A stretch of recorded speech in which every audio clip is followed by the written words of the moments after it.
And I have a seat. Talk about a goosebump moment. First of all, we're just kicking off the show and already Hlengiwe uyangikhalisa. How could you? How dare? How am I? I'm sorry, I didn't mean to. It's that voice queen. It's not you. I mean, I just celebrate everything that you are as an artist. But your journey in music started at a very, very young age. I mean, we do see this trend in a lot of South African musicians. Yeah. They started at church, grew up with music, and now you're a solo artist. I mean, talk me through that journey. First of all, thank you so much for having me. Yeah, this is a dream come true. Oh my God, being here. So my journey has been, like you just said, it's common to most musicians and artists. I started from church, school, and then I was like, oh, okay, this looks like something I have in me. And I was in little groups, you know, growing up. One of them was Sisters of Joy with some of my friends in the industry right now. And then I started doing auditions. That's when I was introduced to Joyous Celebration, and I moved up to Johannesburg, and the rest is history. So tell us about some of the productions you've been a part of. I have been part of Sarafina, the stage, the musical production, which was just a joy to do because it's everything that I've always wanted to do, dancing, singing, and acting. And more than that, it's our story, our South African story. So it was just amazing to be part of that. I've also done YoTV Land. Yes. I was the nanny. I was Kati. Did that for a few years, if I'm not mistaken. Yes. So that was beautiful. I used to have the phobia for the camera. So me working at YoTV Land really helped me with that phobia. I was just scared of the camera. And it also just opened up so many things for me as a musician and as a singer. I also did did dubbing, overdubs. Yeah, I threw myself in everything. You really did. I love that about you, though, entertaining us as a nation. Yeah. But you're also a proud single mother. Yay. I mean, girl, that is... Everyone says that that's the hardest job. I mean, is it true?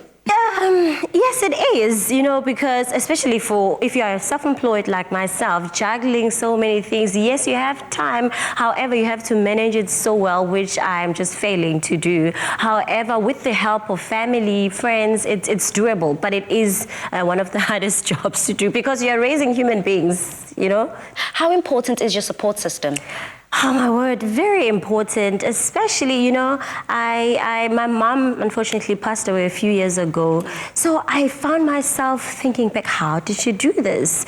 You know, and at some point I was like, oh, maybe she was better because she was at home. My grandmother was there, and me on the other side, being in Joburg, my family's in Durban, you know, it was very difficult. However, I made family in Johannesburg, and even my ex's family were very, very supportive with my kids. So the support structure is very important because even emotionally you need that time to just get back to yourself and find yourself again as you are raising these children. So let's get into all of that, the mental, the spiritual, and of course the financial strain that COVID-19 had on all of us as South Africans. You've already mentioned so many things that Mzansi can relate to. So what strain did that take on you, and how were you able to stay strong?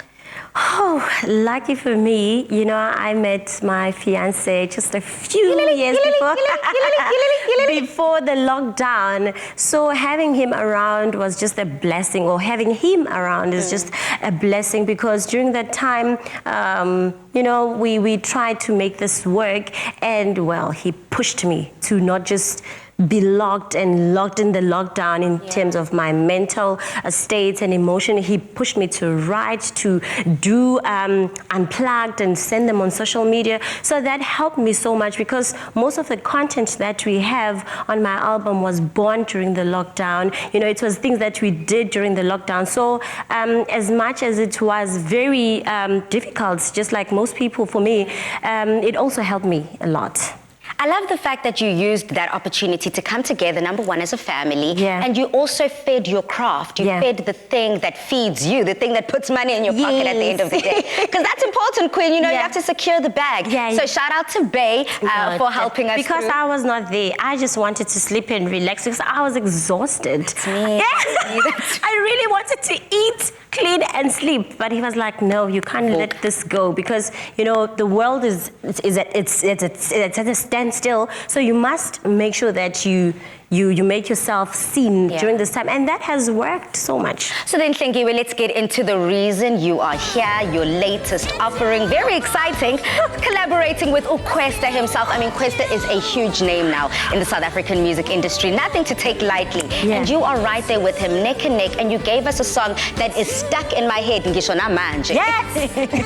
How did that collaboration come to be, and what does that song mean to you? Oh man, that song means everything to me. I believe in love. I am like a hopeless romantic. I love love, even after being burnt a few times, not so many times, but I love love. So Mina Now is just about that. I always tell this story that during the lockdown, I was teaching myself how to play a piano. So I was stuck in these two chords, dum, dum, dum. You know, I'm like, I'd like to have a song like this. I wrote a little, and then I called my producer. We started working on the song, and then we're like, no, we need a feature here, like a big rap artist in South Africa. And then we went through the few names, and when we got to Kwesta, we were like, this is the man, you know. We tried, my management team tried to, you know, hook up with him, and luckily for me, my sound engineer works with Kwesta, so it was kind, I mean when the stars align. I know. So we were on this guy's neck. We were like, find us this guy. And then he said, send me the track, let me listen to it. We're like, oh, he loved it, and the rest is history. I know. It's history. Well, we are going to experience history at the end of the show. I'm very much looking forward to that performance, because if Crazy in Love is anything to go by, I'm so looking forward to Mina Now. Hlengiwe Pearl, thank you so much for stopping by Afternoon Express. It's always such a pleasure, not only to touch base with such talented young black women, but also those about Kamege. Yeah, I didn't know. Emlazi, Koti. We'll talk about that during the commercial break. Now on social media, Mzansi, we're saying today we're celebrating our songstresses. So who's an artist whose story always inspires you? Use that hashtag Afternoon Express in all of your comments. But coming up, we'll be sitting down with Karen Korki.